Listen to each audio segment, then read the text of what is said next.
Salom bolajonlar.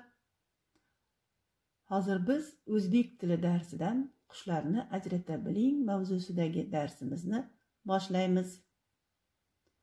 Bolalar, hozir olamda qanday fasl? To'g'ri, hozir olamda bahor fasli. Yangilanish va yasharish fasli bahor kelishi bilan nafaqat tabiat chiroy ochadi, balki nabobat olami ham o'z go'zalligini namoyon etadi.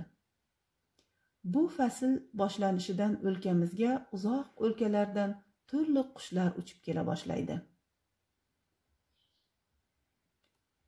Bolalar, endi diqqat bilan birinchi mashqqa qaraymiz. Matnni ifodali o'qing. Qora yaloq. Erta bahorda qorayaloqning yoqimli sayrashini eshitish mumkin. Uning hamma patlari qora, shuning uchun qorayaloq deb ataladi. Tumshug'i va ko'zining atrofi sariq rangda. Qorayaloq o'lkamizdagi bahorgi sayroqi qushlardan biri. U ertalab tong yorishmasdan sayray boshlaydi va kechqurun to'xtaydi. Bolalar, matnda nechta gap o'qidingiz? Juda to'g'ri, matnda 5 ta gap bor. Narsaning belgisini bildirgan so'zlarni topib, unga so'roq berib ko'ring-chi.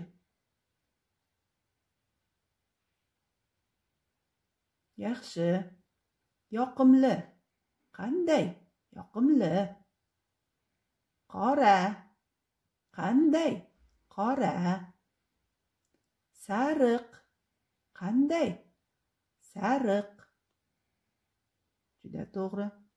Bolalar, narsaning belgisini bildirgan so'zlar qanday qanaqa so'roqlariga javob bo'ladi. Bolalar, endi bu rasmga diqqat bilan qarang. Qaysi qushlar bo'g'otlarga, binolar ichiga, molxona va boshqa joylarga in quradi? Daftarimizni ochib, ikkinchi mashq deb qushlarning nomini yozib olamiz. Qaldirg'och, musicha, burgut, laylak.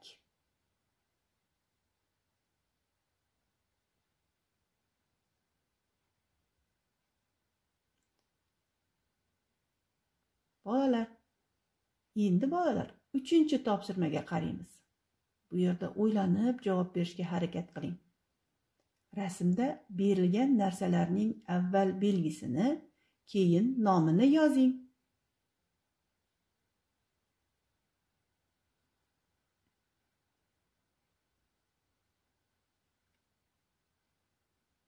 Yashil o'rmon,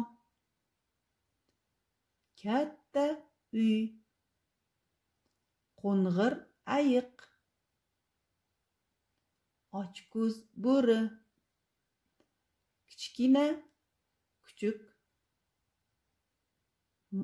momiq mushuk.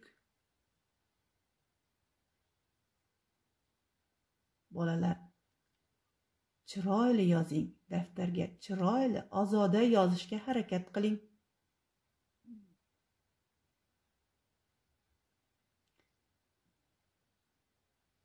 Endi bolalar, keyingi topshirmaga qaraymiz. Bu yerda qushlar haqida she'r berilgan. She'rni ifodali o'qing. Harakatni bildirgan so'zlarni topib yozing.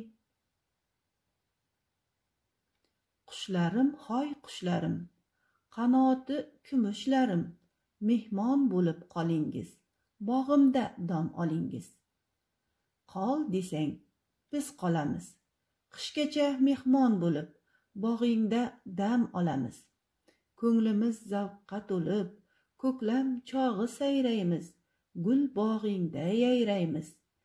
Yozda bola ochamiz, boshingga gul sochamiz.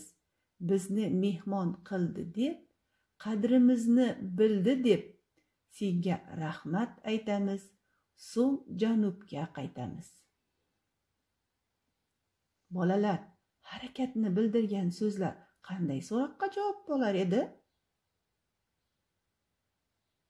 Ha, bolalar, to'g'ri. Harakatni bildirgan so'zlar nima qildi, nima qilyapti, nima qilmoqchi kabi so'roqlariga javob bo'ladi. Nima qildingiz? Qolingiz. Olingiz. Nima qilamiz? Qolamiz. Va hokazo. Harakatni bildirgan so'zlarni topib, daftarimizga chiroyli qilib yozamiz. Uyga vazifa 5-mashq.